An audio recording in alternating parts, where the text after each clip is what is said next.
devices.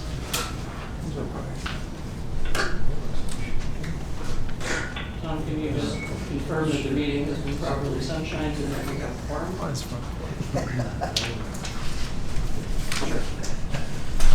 That's correct, Madam Chair. The meeting has been sunshined, and with your indulgence, I'll take a quick roll. Commissioner Brenthiser, Sierra, Commissioner DeBunda, Commissioner Egloff, Commissioner Ellis, Commissioner Jones is here. Commissioner Lark. Here. Commissioner Rogers. Here. Commissioner Ruddy. Here. Commissioner Sweeney. Here. You're looking for Commissioner DeBunda and Egloff. So you have a quorum, Madam Chair. Okay. Well, let's dig in. Starting with approval of the minutes from last month, the April 26th meeting, or in your packet. Did everybody have a chance to review it? Is there a motion? No. So moved. Okay, so I have a motion from Commissioner Jones, a second from Commissioner Brenthiser. Any discussion, corrections, questions? All in favor, please say aye. Aye. Aye. Aye. Any opposed? Any abstentions? All right, motion passes. Let's move on to our presentation, starting with our financial report. Sitting in for Tracy Gottwald today is Jason Van Savage from the Department's Budget Office. Welcome, Jason. Good afternoon. I'm here to present the racing financials as of the end of April 2022. Beginning with the fund balance. We began the month with $8.121 million. Revenue between the commission and testing totaled $2.023 million. Expenditures against that totaled $1.398 million. There's an ending cash balance for the month of April of $8.745 million. Moving on to more specifics about the commission.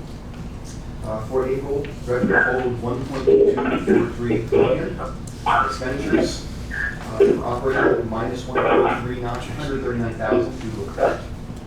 Total expenditures for the month totaled $78,000. Hold on just a second, Jason. Can I ask one more time for folks to mute? And if you're actually on a cell phone, you might need to press *6. Just muting your phone doesn't necessarily work with Teams. Okay, this is Sal. I must have missed the roll call. I am here. Okay, great. Thank you. But I'm going to mute now, though. We were concerned. Okay. I'd like to repeat the commission report. Looking at the commission, for the month of April, revenue totaled $1.243 million. Personnel costs $617,000. Operating was a credit of $139,000 due to a credit. So the total expenditures for the month for the commission, $478,000. Moving next to testing. For the month of April, the Resource Development Fund transfer $780,000 in revenue. Personnel expenses $449,000. Total operating expenses $436,000, bringing the total expenditures for testing $885,000. Looking next at racing promotion, there's one expenditure line, $25,132. Total spent year to date $1.596 million in racing promotion. Next, for the comparison of the commission and testing this year versus this fiscal year versus last, revenue this year is $16.8 million, down 9% versus last year at the same time. Personnel costs $7.8 million versus $8.1 at the same time last year. Total operating $6.3 million versus $5.6 last fiscal year. Total expenditures between the commission and testing as of the end of April, $14.142 million versus $13.7 last fiscal year. And the remaining documents summarize the three racing distributed funds as of the end of April. Are there any questions for Jason? This is more for Tom. Where do we stand with the agreement with the statewide promotion people? Is that agreement done, close to done, or where we stand? That I had planned, Commissioner DeMunda, to send it out this week, and I had some technical difficulties. All the agreements are done, will be distributed to the parties later this afternoon. Thank you. Thank you. May Any? Sorry, may I just ask you to spell your last name? Sure. It's D-U-N-S-A-V-A-G-E, Dunsatch. Okay, thank you. Thank you. Our next presentation will be the audit report from Deb Song. Are you out there, Deb? I have lost audio. That was Ed Rogers. Okay, let's try this again. The next presentation will be from Deb Song on the audit report from the Equine Toxicology and Research Lab. Deb, are you there? There you are. Yes, hello. Can you hear me? Yes, thank you. Hello, everyone. I'm Deb Song. Did you get the message that Ed Rogers couldn't hear you? Ed, can you I'm hear good us? now. Okay. Good. That was my, Okay, thank that was you. my fault. Go ahead, Deb. Good afternoon, everyone. I'm Deborah Song. I'm the PETRL Quality Assurance and IT Manager, and I wanted to report to you on the recent on-site audit of the laboratory. The audit was an on-site assessment. It took place May 9th to 11th, 2022 at PETRL. The assessor was very experienced with accreditation requirements from two perspectives: as a quality manager of accredited laboratories and as a trained A2LA assessor. The assessor had previously performed assessments for specific A2LA programs in competition animal drug testing, clinical veterinary, food safety, medical device, and pharmaceutical and materials. The assessment was composed of 3 parts. The first was an extensive document review on PETRL policies and procedures, which I submitted earlier this year. The assessor found all of the documents in compliance with the accreditation requirements. The second part was a detailed review of the PETRL management system. I provided records and examples demonstrating fulfillment of the management standard requirements. The third part of the assessment was for PETRL's technical proficiency. Almost all of the staff were interviewed and observed at their analytical instruments.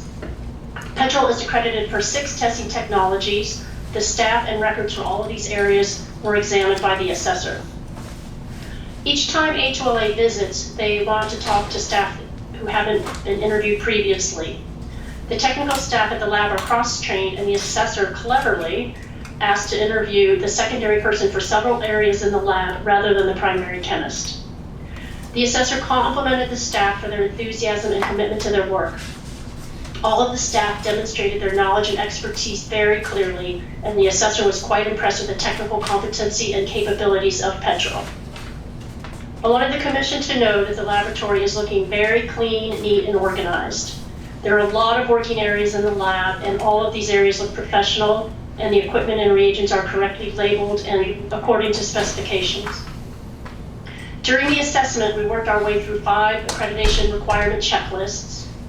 The first of these is 60 pages long and itemizes every clause in the standard we try to meet every day, ISO 17025. The name of this standard is the General Requirements for Competency for Testing and Calibration Laboratories. This standard is internationally recognized, and all types of laboratories around the world can be accredited to ISO 17025. I presented hundreds of management and technical record files to demonstrate that PETRL satisfied each requirement. I wanted to mention to you a few key areas of the standard demonstrated. Laboratory management is required to define selection, training, and competency of their staff. Second, the management is required to document actions to address risks and opportunities. Third, the lab management must identify, select, and implement opportunities for improvement on an ongoing basis. Some key requirements on the technical side which are demonstrated to ensure the validity of results. A, planned review of test results and standards. B, implementing functional and intermediate checks on the equipment. And C, successful participation in proficiency testing. At the exit interview, which was attended by all staff, the assessor complimented us on the quality of the laboratory, including the high level precision of the instrumentation and the knowledge and friendliness of the staff. The assessor commented that we have super leaders and a super management team. She complimented Dr. Robinson on her excellent leadership of the laboratory. I'm pleased to inform you that for the second time in 2 years, the on-site assessment We passed the on-site assessment without any deficiencies being cited by the assessor. By virtue of the on-site assessment and an evaluation of all activity related to the assessment by the A2LA Accreditation Council, PETRL is now accredited to ISO IEC 17025 in the chemical field for the types of tests identified on our scope of accreditation through May 31st, 2024. I'd like to thank Grace Paylor, our Deputy Quality Assurance Officer, for her hard work and commitment to quality assurance. We would not have had this success without her. I'd also like to thank our IT team and the forensic team. The past 2 years of everyone's work was reviewed and the technical accuracy really shined. Thank you to Dr. Robinson for allowing me to manage the quality assurance of the laboratory. And thank you so much to the Commission for providing the lab with all the resources it needs to do the best work we can. Thank you. Thank you, Deb, and Thank you congratulations. for your commitment. Thank you for your commitment to your goal. Thank you. You're welcome. You're very I welcome. believe that's the second year in a row they couldn't find a darn thing to write down on the audit assessment. It'll never happen again. Thank you, Deb. Commissioner Rogers, nice to see you. Nice to see you, Commissioner Rogers. Anybody have any questions? Is it?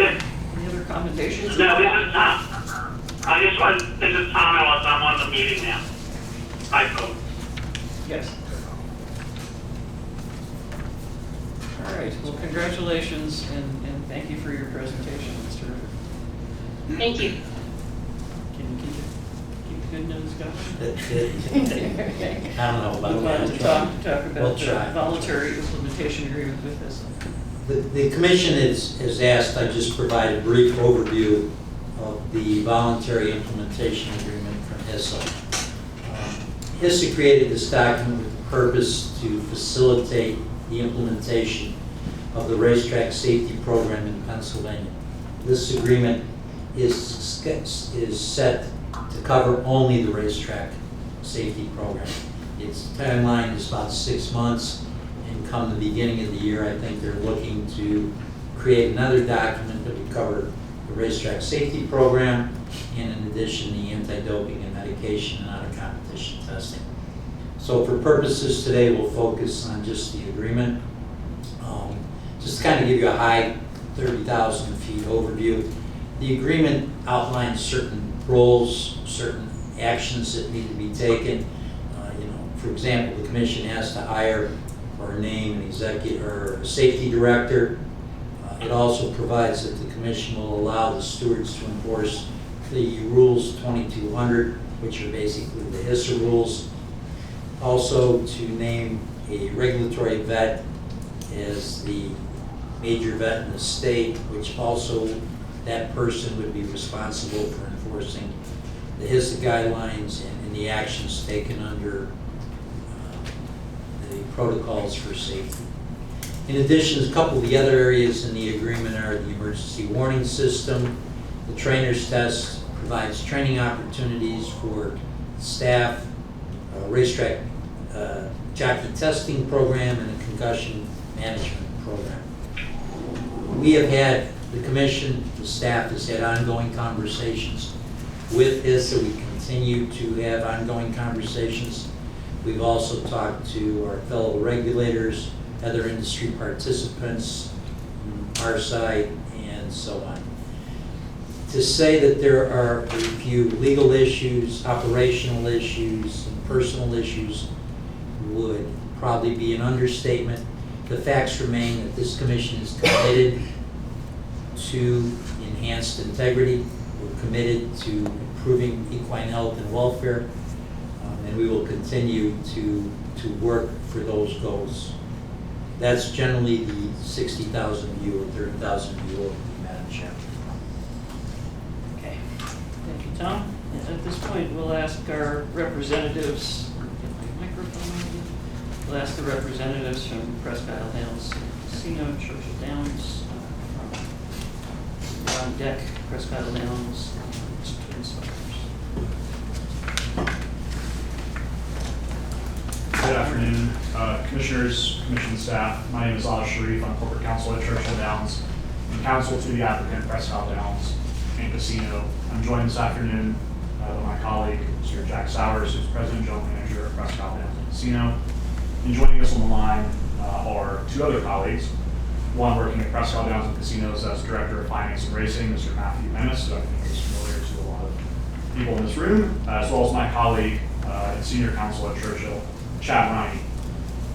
We're a little bit, I guess, out of order. These are three presentations that have kind of blended into one. Hopefully, commissioners received our slide deck in advance. I don't need to go through, and I don't think Jack needs to go through every single bullet point on these slides, but certainly they're illustrative, and we're happy to answer questions should you have them. So with that, I'll turn it over to Jack to kind of give the overview on the press slides. Madam Chair, Commissioners, Jack Sowers, President General Manager for Presque Isle Downs. So, I won't read the bullet point by bullet point, but the overview, we captured a time frame from the time that Churchill Downs acquired Presque Isle Downs, the January 2019 through December of 21. Just highlighted some of the key performance indicators. So over that time frame, we generated $29.5 million in purchases. Majority of that came from spot terminals, and 2.9 came from live wagering and simulcast. Generated $135.8 million in handle over that same period of time. Excuse me, you have your mic turned on? I do not. Yes. Thank you. Apologize. So looking at some of the salaries and benefits that we've incurred over that same time frame, we spent $3.1 million in salaries and benefits on backside labor, so 85 seasonal people that come and work for us during the week. In addition to that, there's obviously backside employment from the owners, the jockeys, the trainers, exercise riders, and all that has an economic impact to year. And for capital expenditures, we spend $396,000 on track expenditures and another $7.3 million on the overall casino operation. And we are in compliance with the Section 1404 of the PA Racing Act. They spend $1.25 million by 2021. Some other ancillary impacts of Presque Isle Downs Racing. It is a fun place for the family to come out and watch the races. So I think it's a nice attraction to the area. Obviously the trickle down economics of purse money and all the payable that goes into that is what that does to the local economy.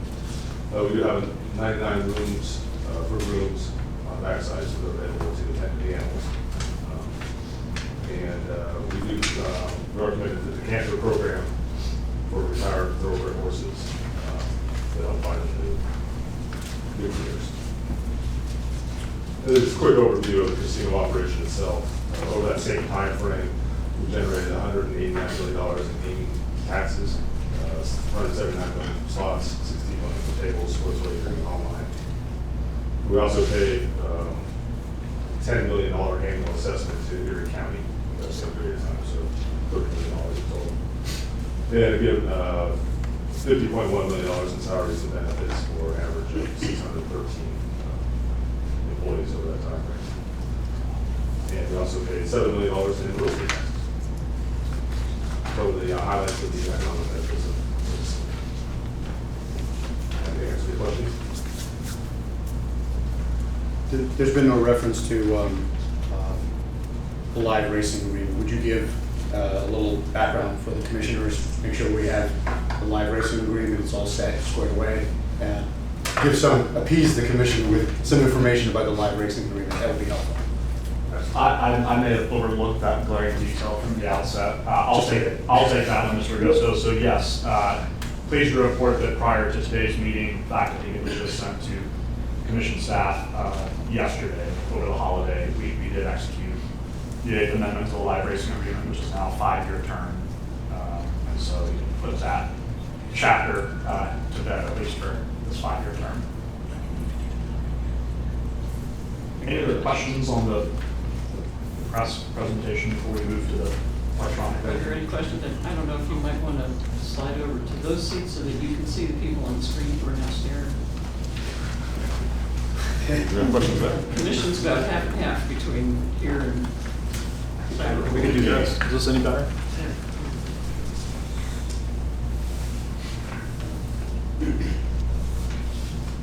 Any commissioners, any questions? Sal's talking. I see Commissioner Bundy. This is Sal DeBunt. I do have a question. I'm not sure this is the right time to raise it. Just a little bit of history. I understand that you got a cease and desist order from the commission at some point. Is that correct? Correct. Okay, and then you, a few days later, applied for went to the Commonwealth Court to get that put on the stay. Is that correct also? Correct. Okay, what happened in between the cease and desist order and you going in for the stay? Yeah, I wasn't necessarily prepared to answer questions on that topic. It was sort of an unsavory week for us, particularly as we led up to the Derby. But yes, we were issued a cease and desist letter on Monday. We applied for, as quickly as possible, a cease and desist to protect, a TRO to protect our rights under that cease and desist that was issued by the commission. So it's my understanding that from, Jack, you can correct me if I'm wrong, from late Monday afternoon through Thursday, we ceased pari-mutuel wagering at the property until Friday afternoon after being granted our TRO. That is correct. Was the cease and desist only for that portion, or was it for your gaming operation also? No, Commissioner, it was not for gaming operations. It also applied to Twinspires. So I think perhaps you were referring to online wagering.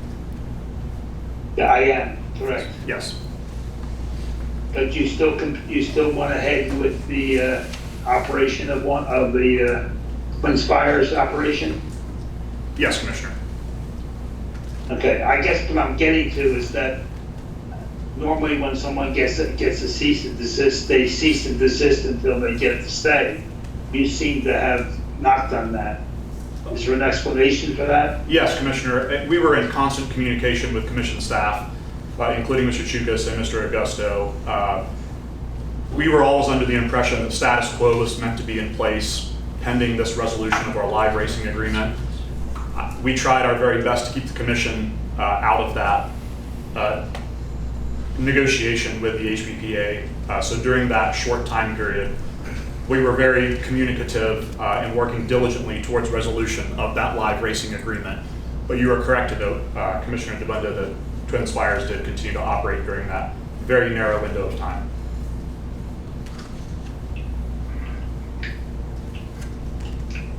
Thank you.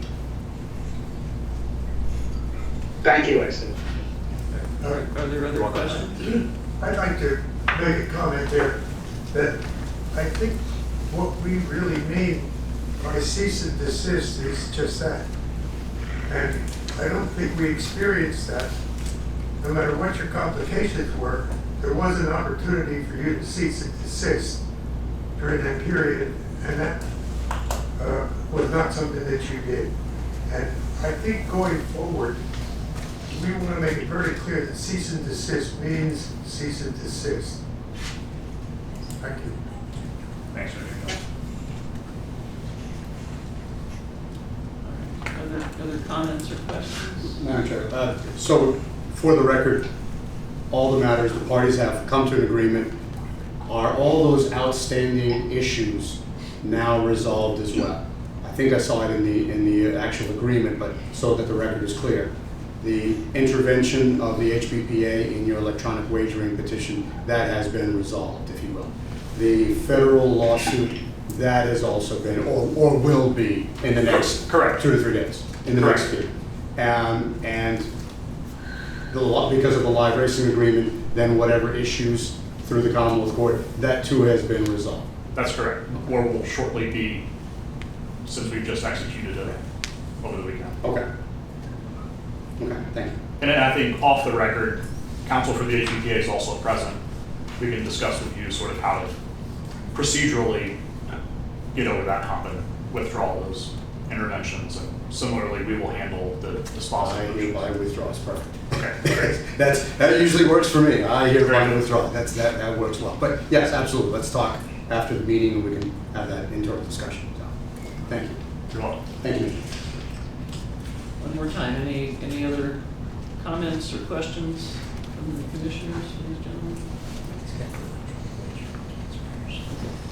All right, let's move on to the Twinspires. Sure. Just high level, they're in the slide deck as well, and I know that the commission has had our petitions for electronic wagering and our racing vendor license applications in queue, I guess since fall of last year, so this has been a somewhat lengthy process, but understandable. Hopefully this is the last hurdle of that. So I have a short overview of the Twinspires component pursuant to the electronic wagering and racing vendors. So obviously, Twinspires is our online pari-mutuel wagering, along with Bet America and other white label platforms. Twinspires takes a great deal of pride in investing in horse racing through the expenditure of a number of funds to attract new customers through marketing efforts, aggressive marketing efforts, as evidenced by the fact that to date we continue to handle some of the largest handle in the market and in the industry. On slide 9 of your presentation, it's our intention to make all permissible wagering as accessible as possible. As you can see, this is a sort of sampling of our online platforms available through both iOS and Android apps or through the desktop. The next slide is meant to give a quick overview of sort of the scale of racing that can be wagered on through Twinspires with over 165,000 races at 360 racetracks just every year. And it's not just in the US, but there is live wagering 24/7 on content from 16 countries as of the end of 2021. And how that affects Pennsylvania bettors. So in Pennsylvania, residents were wagering on 16 of those countries offered through Twinspires: Japan, UAE, Ireland, Canada, Mexico, South Africa, etc. And we've seen tremendous growth in the Twinspires application with Pennsylvania residents. Almost 8,000 Pennsylvania residents made their first deposit on horse wagering application just last year, which was an all-time record for Twinspires. The average age of new players from 2018 through end of 2021, again, this is since Churchill Downs' acquisition of the press, was between 43 and 45 years old. This is just an average of the new customers. There are a number of many young customers who are being introduced to the sport through the AEW platform. Impact of Pennsylvania racetracks, what does this mean? So as referenced on this previous slide, in your deck number 14, and in the chart found on page 15, last year Twinspires players from all jurisdictions wagered on 6 Pennsylvania racetracks: Meadows, Oaken Downs, Penn National, Philadelphia Park, Horse Press, and Chester Downs. And from 2019 to 2021, host fees totaled $12.8 million to Pennsylvania tracks. To include source market fees and taxes, is closer to about an $18 million contribution to Pennsylvania. So it was very high level. Again, just to reiterate, these applications have been in the pipeline for quite some time, and I would be remiss if I didn't say that it's unfortunate that the commission had to step in and get involved. Commissioner Jones, your notice is taken. Commissioner Bunda, your notice is taken. We tried very hard to avoid that situation unsuccessfully. As we stated, there's a live racing agreement that's now in place for a 5-year term, so we hope very much to not have to be before the commission on such a matter or any other matter for that matter. I'd be happy to answer any other questions. We're only about 30 seconds away from first posted press, so it's been quick. This is Mr. Commissioner Bunda again. I guess I just want to ask this question. I really don't, but I want to. What, picking up after what Russell Jones said, what would happen if you went into the court for the TRS stay if you hadn't given the fact that you're continuing to operate Twinspires for the few days before you did that? What would have happened if you didn't get to stay? Commissioner DeBunda, I will acknowledge that we are a publicly traded company and I'm in a public forum at this time, so I better not engage in hypotheticals.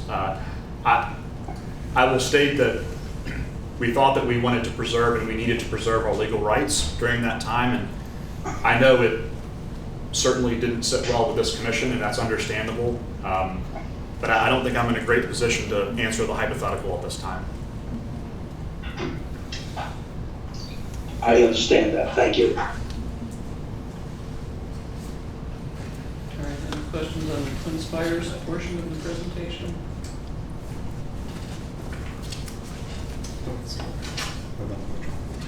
Is there any? Do you guys have a separate electronic wagering, or did you combine? I think that was a combined effort. That's right. The petitions in the file. Right. The presentation was meant to cover sort of all topics. Okay. So for purposes of the record, we have, but there are 3 petitions for renewal, just so the commissioners understand. One is for the 3-year license application for the horse race meeting license. Then the second one is for PID's electronic wagering system. And then the third one is Twinspires, or CDTIC. You got it. For purposes of being the vendor for the electronic wagering system. So those 3 renewal applications are presently before the commission, and that's the information these gentlemen have provided. Did I encapsulate that? Perfect. All right. Thank you, counsel. Thank you, gentlemen. I'll just add my concern, I guess. I think this commission does everything it can to cooperate with and be mindful of the industry. Cease and desist order is a rare thing to come out of this commission. Hopefully it's never something we have to do again. Thank you for coming in. Thank you.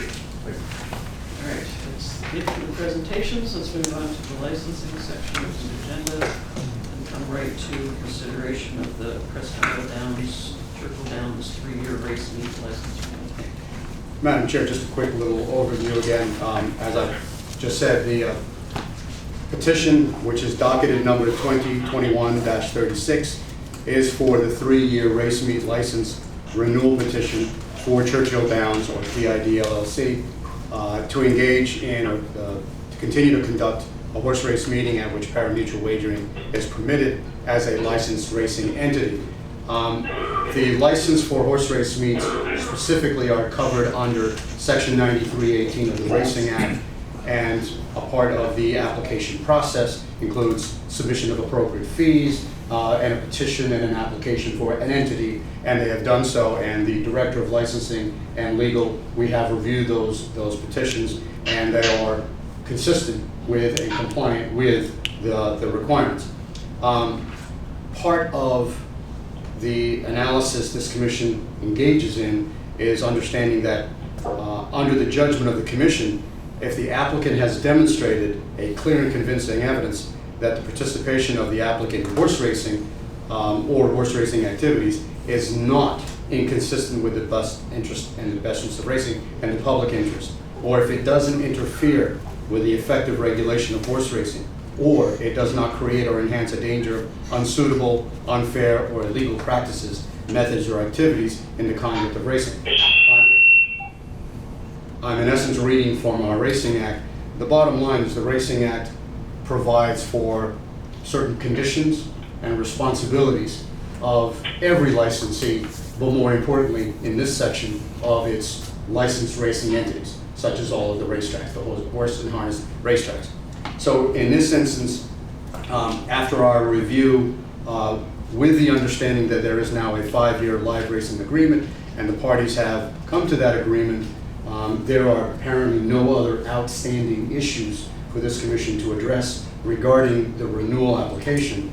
It is our recommendation to grant the petition for renewal with an order to follow. That order will discuss and contain all of the provisions of the Racing Act, including the Chapter C, which deals with other electronic wagering facilities, and it will also discuss and review the implications of the live racing agreement. that order will come to follow, assuming this commission approves the renewal petition.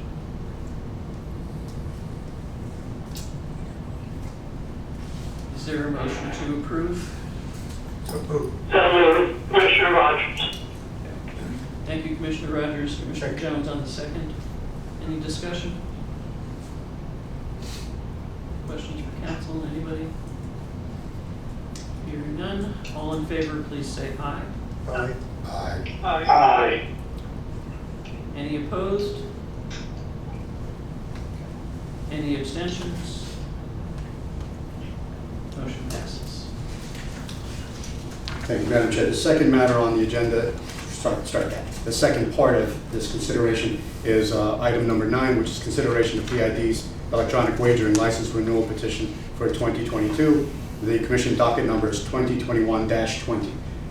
This matter, again, as the gentlemen have presented, with respect to the renewal petition, these are done on an annual basis, and because of the underlying because of the situation between HPPA and PID, this matter was extended until today for purposes of review. Again, the Director of Licensing and Legal have reviewed the petition, and based upon a correction in a certain process relating to a signal coming into the facility, that matter has been resolved. The parties of the racing entity has modified its procedure in keeping with the Commission's regulations and with the Racing Act. The appropriate fees have been submitted, the appropriate documentation has been submitted, and based upon the fact that there is a live racing agreement and a resolution between the parties, the legal office believes that this is appropriate for and recommends approval of this license renewal. These license renewals, again, are for 1 year.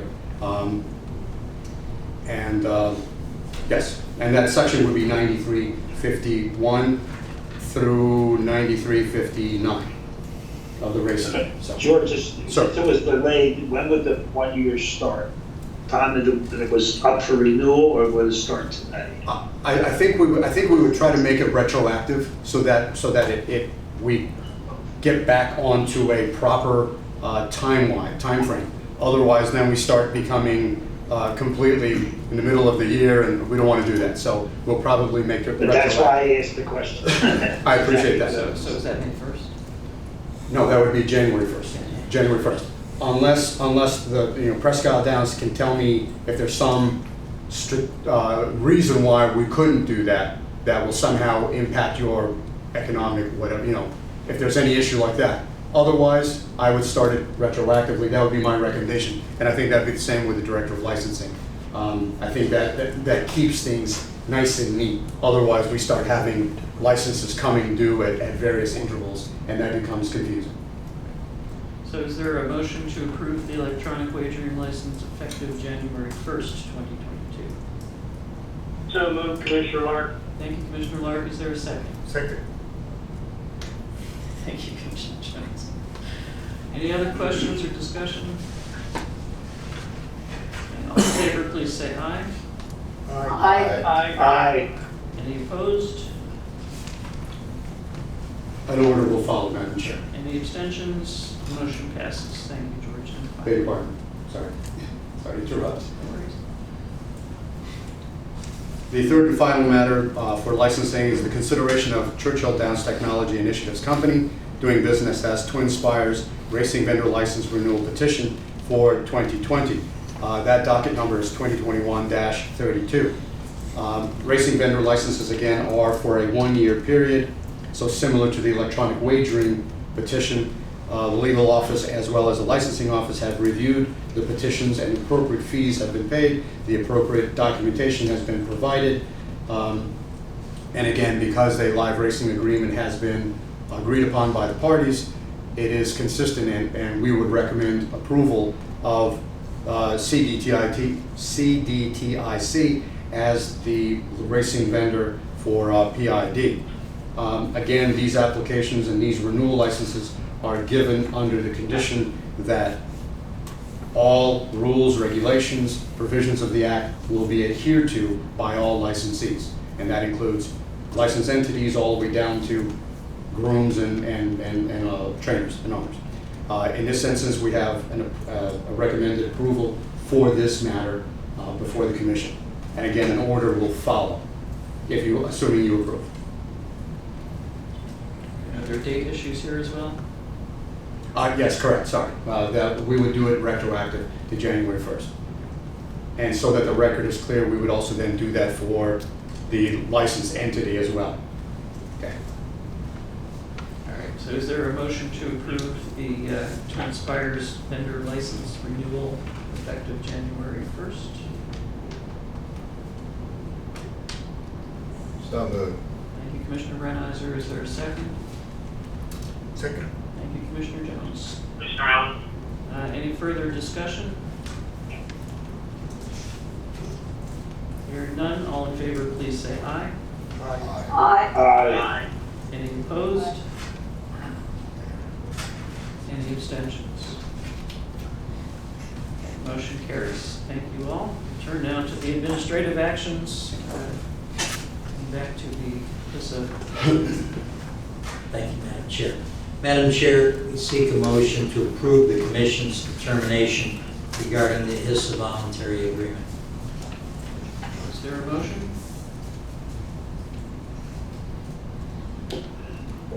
Tom, I just want to understand that you still have work to be done. It would be a correct motion to table that until the. I wanted to ask, I was going to table the motion, but you have to have the motion made before you table it. If there's a motion to table a matter, you have a vote on the motion, no discussion, up or down. Okay, well, I guess I'm asking, can I make a motion to table it, or do you have to have, you can have a motion on the floor? No, you can make a motion to table. We don't have a motion yet, so if you want to make the motion to table your time. Okay. Well, I would like to make a motion to table it, because what I'd like to add is, I would ask that HISA continue, as they have been working with our commission staff, and that they continue to provide guidance so that we can reach an agreement. And I will second that motion. Thank you, Commissioner DeBunda. All in favor of tabling this to another time, please say aye. Aye. Aye. Aye. Any opposed? Okay, motion passes. Moving then to the simulcast calendars. Madam Chair, request a motion to approve the simulcast calendars for the harness tracks for June of 2022 for Harris, Mohegan Sun, Pocono Downs, and at the Meadows, Madam Chair. Thank you. Is there a motion? So moved. Thank you, Commissioner Brenizer. Is there a second? Second. Second, Commissioner Jones. Thank you very much. All in favor, please say aye. Aye. Aye. Aye. Any opposed? Motion passes. The next item on the agenda, Madam Chair, is a motion to approve the simulcast calendars for June of 2022 for the Thoroughbred tracks, parks, Penn National, and Presque Isle Downs. Tom, is there a I motion? will make such a motion. Thank you, Commissioner DeBunda. Is there a second? Second. Thank you, Commissioner Jones. Any discussion, questions?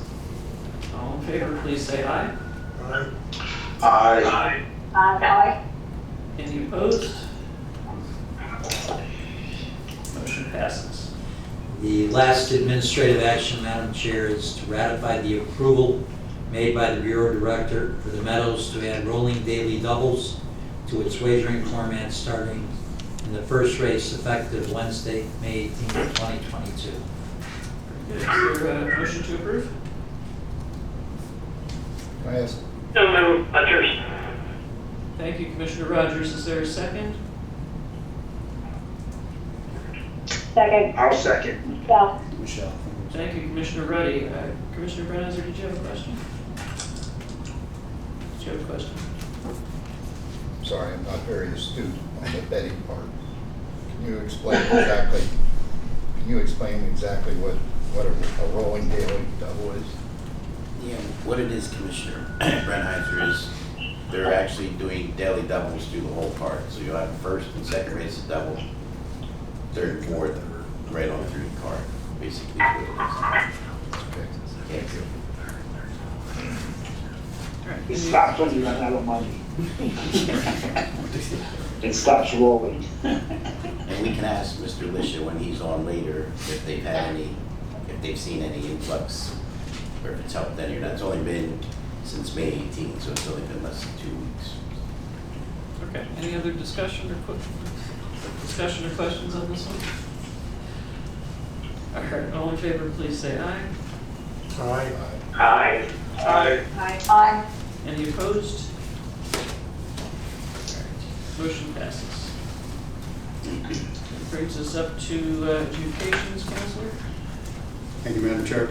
On October 21st, 2020, the Board of Judges at the Meadows, a licensed harness racing facility, issued ruling number 21092M, which suspended the owner-trainer groom license of Samantha J. Blystone, which said suspension to begin November 4th, 2021, and to run for 300 days through August 30th, 2022. Ms. Blystone was also fined $1,000. The sanction was based upon a finding that Ms. Blystone fraudulently transferred a horse, I'm Feeling Good, by forging the signature of the registered owner without the owner's knowledge or permission, which is an action that the judges deemed to be detrimental to the best interest of horse racing. The information you've now had is you have a copy of the proposed adjudication from the hearing officer and the transcript of the records, and you've had an opportunity to review those matters. So my recommendation would be the following order, and now this 31st day of May 2022, upon consideration of the testimony and exhibits of record, it is ordered that the decision of the Board of Judges at ruling number 21092M is hereby affirmed, and that can be taken as a motion. Thanks, George. Is there a motion to approve? So moved. Thank you, Commissioner Brenizer. Is there a second?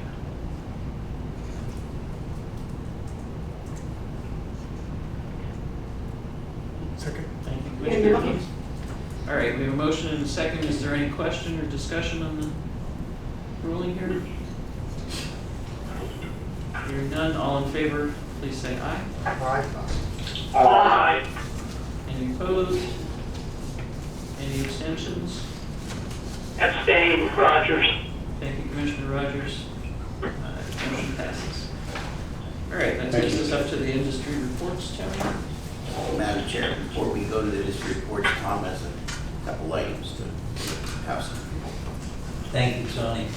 Just to report, in the last 30 days, the Commission has conducted 39 out-of-competition tests at Presque Isle Downs. Those tests are working their way through the lab. Also, we took enforcement action. We were up there twice, 2 different weekends. We searched 42 vehicles. There was nothing of significant substance found. 2 barn searches were conducted. 3 expired medications were found. They were taken from the barn, given to the stewards, and they'll issue a ruling. Jockeys were wanted in the 5th race with no negative results. And 19 of the 39 horses were visually inspected. There is no pending issues with those horses that we looked at, Madam Chair. The second issue is the hotline. As you're aware, the Commission back in January took action on 10 items. One of the major items that everyone wanted was a hotline.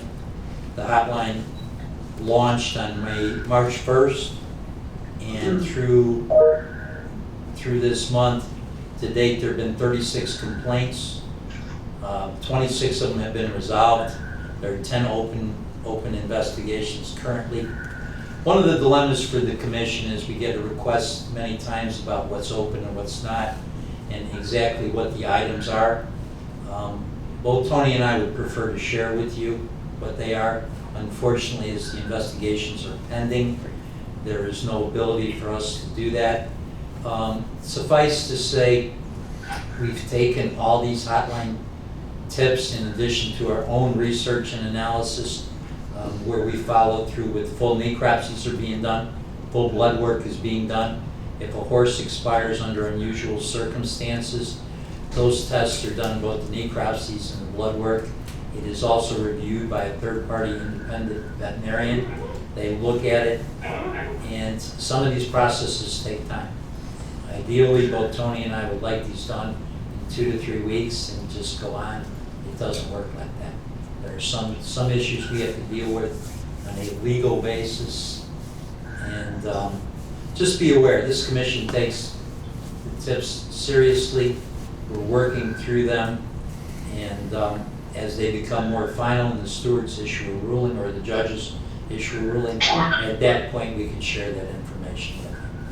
And it's not duplication too. And the one last thing George mentioned to me, you should understand in the 36 tips we got, there was significant duplication. There's not just 36 different items. They usually center multiple times on certain individuals or certain circumstances.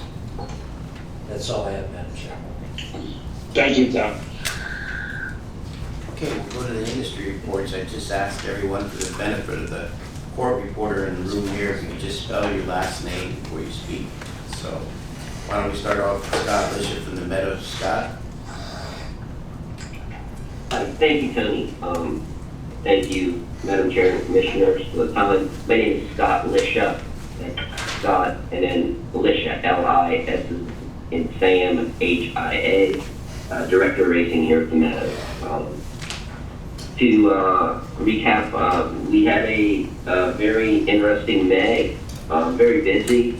Our Derby and Preakness Day racing cards went over very well, especially Derby Day considering the weather. We had a very nice promotion in conjunction with the MSOA on Derby Day. We brought back the hat contest here. We had over 100 people come out and enter in our hat contest. So it was very interesting and a very nice day. Wagering was solid both of those days, and hopefully Belmont Day will be another nice day to piggyback off of the national attention to racing. We also had our first event, food truck event, our annual event this past weekend. Friday night, we had a very nice crowd for racing, as well as sandwiched in were some wiener dog races. We had 4 divisions, and then culminating with the final, again in partnership with the MSOA. It just goes without saying that a lot of these events we couldn't do without the partnership and help and leadership of individuals within that organization. So I really want to thank them for that. And then we also had our first amateur driver race of the year Friday evening as well.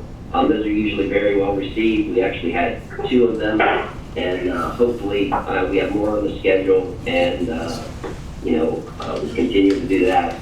Gearing up we're getting into the state season, and this morning we had qualifiers. We had 5 qualifiers, just 2-year-olds. I think there were about 28 or 29 horses total entered. So the 2-year-olds are getting in gear, getting ready to start racing. So very excited about that.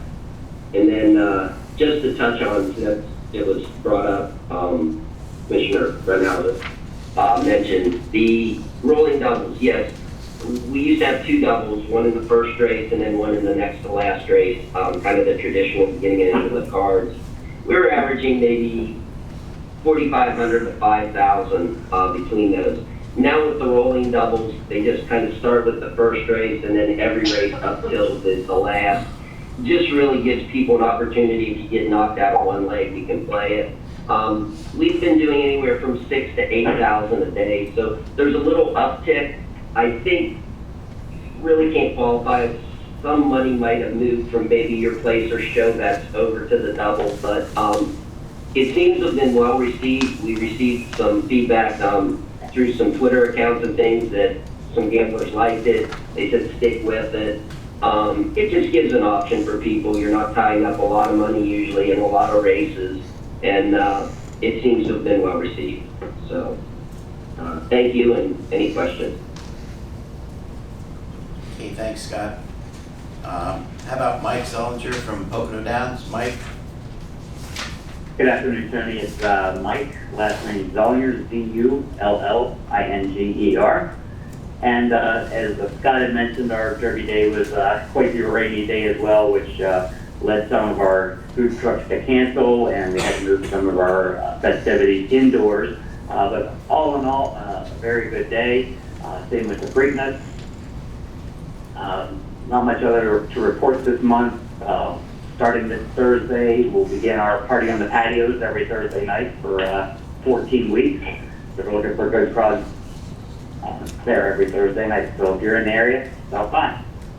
That's all this month, Tony. Thank you. Okay, thank you, Mike. How about Barry Brown from Harris? Barry? Thank you, Tony. Barry Brown, BROWN, Director of Racing at Harris, Philadelphia.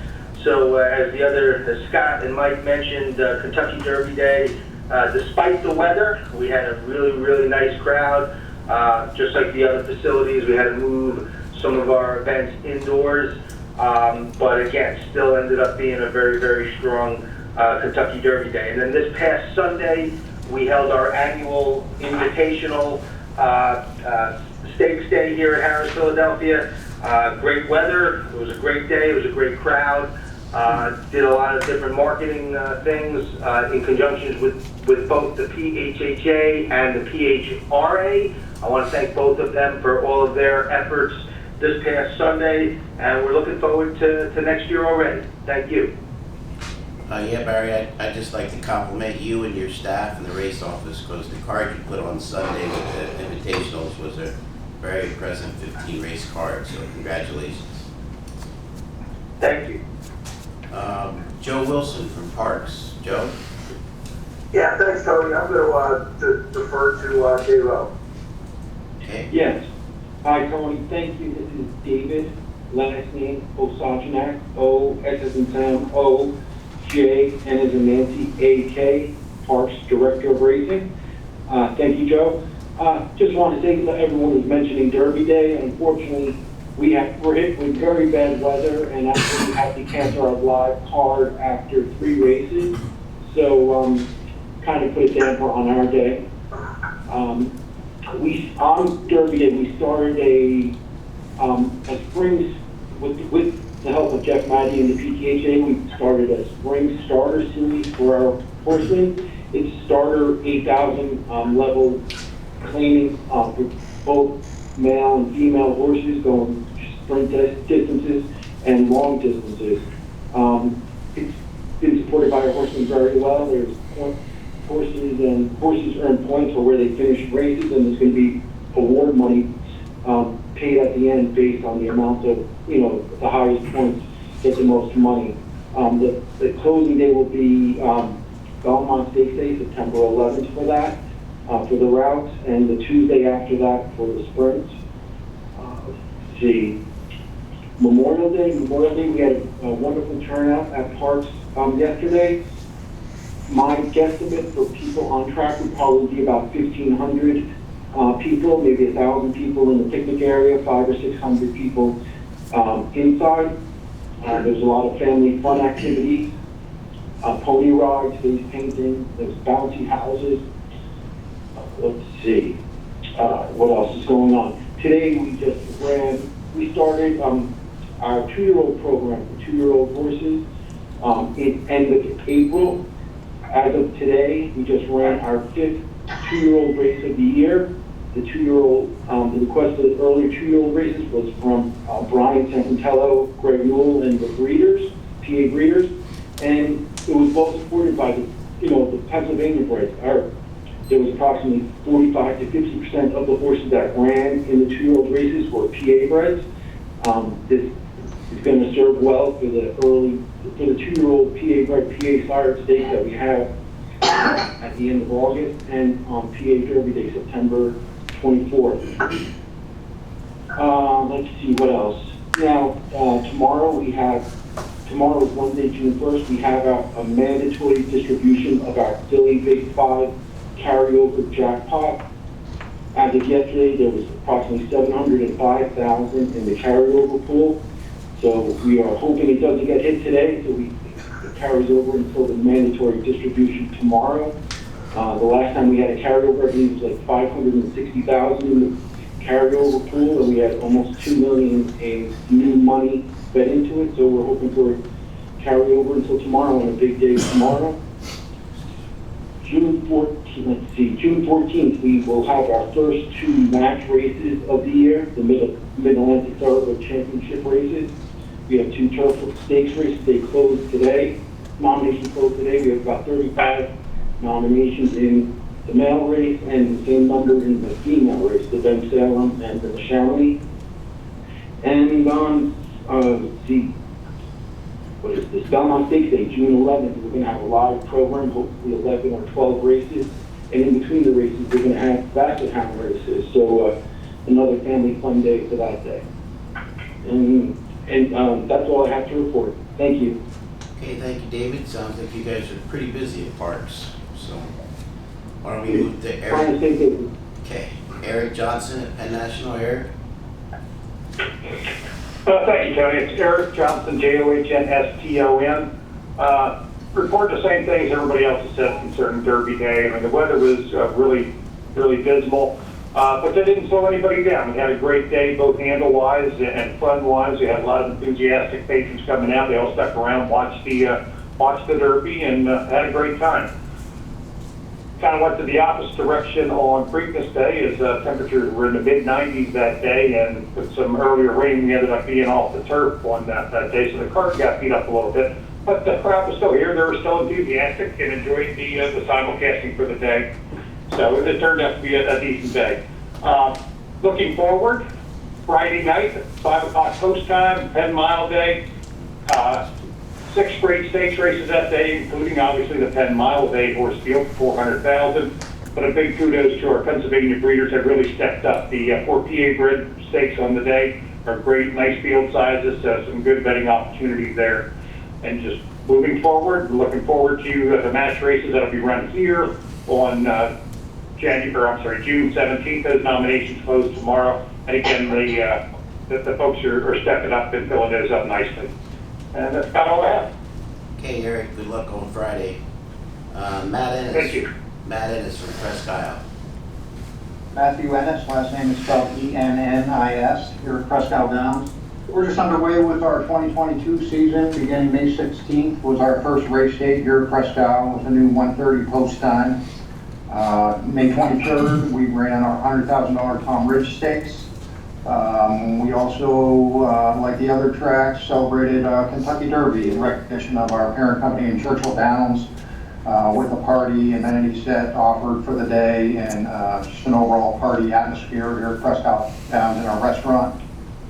Through 7 days of racing so far, including one that just went on for our 8th day, as far as export handle goes, we are pleased so far with our results and our altered post time, and hope we continue to see these results as we progress through our cards throughout 2022. So other than that, yesterday was great to see the Erie community here at our Memorial Day show here for racing. We had attendance that we haven't seen in some time, so that was really eye-opening to all of us here. Very pleasant racing at Presque Isle Downs. Other than that, that is all I have here from Presque Isle Downs. Okay, Matt, thank you. Mr. Beagle, do you have anything? No, Barry and Mike said it all. Said it all? Okay. Kim Hankins from the MSOA, are you on, Kim? I'm here. Scott did a fine job of underwriting what we out here. Just want to add that we appreciate the cooperation between the two of us to put these events on. It was very successful. We look forward to the rest of the summer with all the events we have coming up. That's it. Okay, Kim, thank you. Todd, do you have anything?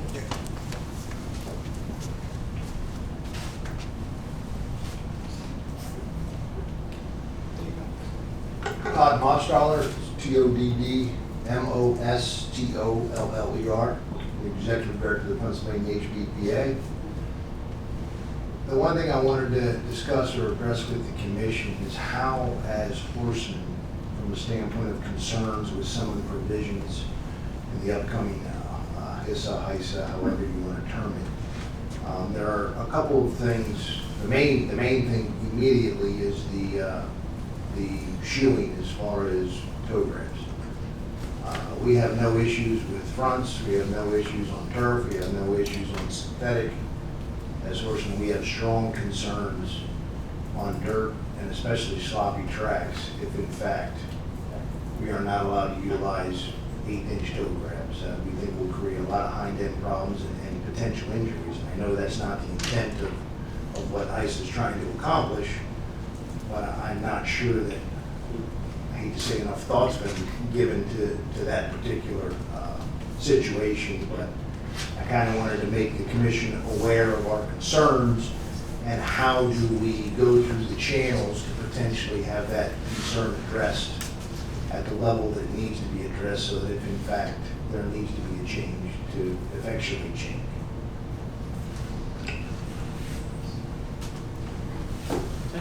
Okay. Thanks. How about Jeff Matty? Jeff, are you on? I am, Tony. Thank you very much. This is Jeff Matty, Executive Director of the PTHA. That's Matty, M-A-T-T-Y. I think Dave Osajnik did a nice job giving us a recap of parks here. I'd like to thank him and his staff for implementing those 2-year-old races. I think we had over 25 plus 2-year-olds coming in the gates from the Timonium sale. I think that's great to allow the horsemen to stay here, you know, and run an R track and run, you know, even in Pennsylvania for that matter. So if we offer them the races, it saves, you know, saves them from having to go to Maryland or surrounding states to run. So I just want to congratulate him and thank him for implementing that. As he said, we're going to kick off the match series here June 14th, and then we're going to end with the championship day on October 3rd. We look forward to that. And just on a HISA note, our horsemen will be getting the word out. There's a webinar that's the THA is putting together tomorrow just to explain to our horsemen some of the things that are going to the registration process. We're giving our horsemen some pamphlets that pass out, just so, you know, the more information, the better. Obviously, there's not one person that knows everything that what's to come with this, but I feel as though the more we can tell them and the more questions we can ask, the better prepared for if that day or when that day does come. So that webinar is tomorrow. I think there's over 350 people that signed up. There's a max capacity of 500, and I believe Parks represents, I believe, at least 125 of those applications. So we're proud of the participation in our horsemen that are willing to, you know, to listen to what's to come and to prepare themselves, their owners, and everyone else involved. So with that, that's all I have. Thank you. Okay, thanks, Matt. For the standardbred breeders, do we have Mike or Jim Simpson? Mike or Jim? All right, we'll go to Brian Sanfratello with the thoroughbred breeders. Brian? Yeah. Good afternoon, Commissioners. The packet that was handed out shows that the transfers to the breeding fund through April are up approximately $877,000 over 2021. Again, the biggest reason for that is last year, beginning of January and beginning of February, were down. I'd like to just say that, or I'd like to thank Jeff Matty and David for a coordinated effort in getting those 2-year-old races out.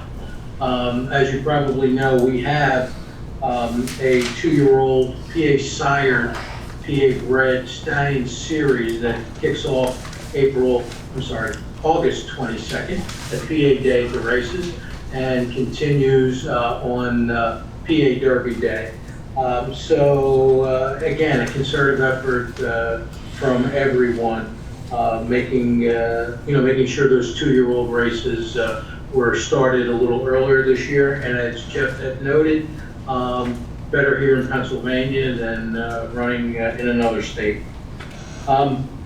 We have our first Grade 1 winner this year. Actually, it was 2 months ago, just one time, won the Grade 1 Madison Stakes, and then came back on Derby Day and finished 3rd in the Grade 1 Derby City Distaff.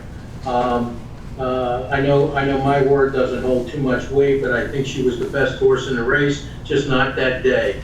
We're just hoping that her success carries on into her next race, and I'd like to congratulate Warriors Reward LLC and Commonwealth New Era Racing, Donnie Brown Tom McClay, Todd Mosteller and his group, the owners of that horse. She's doing a fantastic job. And there's a nice article in the MAC magazine that I attached also there. So we're looking forward to Friday's 4 stakes races at Ken Mine, along with their fantastic races that night. So cross our fingers, we can hold off the rain and have a great night. So thank you. Any questions? Oh, I'm going to misspell my name. Sanfratello, SANFRATELLO. Okay, thank you, Brian. Madam Chair. Hey, Tom? This is Jim Simpson. Go ahead, Jim. I was just muted, SIMPSON, Standardbred breeders have no report. Okay. Thanks, Jim. At this time, Madam Chair, there was no public comment. Okay. That will wrap us up for today. Our next scheduled meeting will be Tuesday, June 28th at 1 o'clock here in this room and on Teams. Is there a motion to adjourn? So moved. Second. Thank you, Commissioner Rogers and Commissioner Sweeney, and everybody said yes. Safe travels, everyone. See you next.